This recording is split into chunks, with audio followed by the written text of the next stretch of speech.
Direct చెప్తున్నా. ఆ MIM నా గుండా నా కొడుకులు ఏం చేస్తారంటే మా ఇలాకాకు ఎవడు రావద్దు, హ్మ్. ఇక్కడ ఉన్న ఎమ్మెల్యే కావచ్చు, అక్కడ ఉన్న ఎమ్మెల్యే కావచ్చు, వీళ్ళంతా కుమ్మక్కయి వీళ్ళకి కావాల్సింది ఏంటంటే ఓటర్లు కావాలి.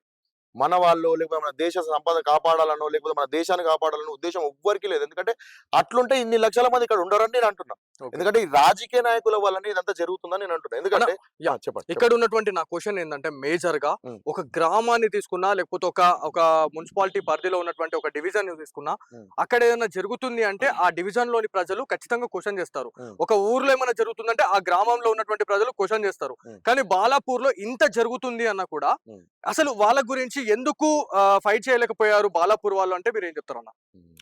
బాలాపూర్ వాళ్ళు చేయలేదని మీరంటున్నారు. వాళ్ళు చేసినారు.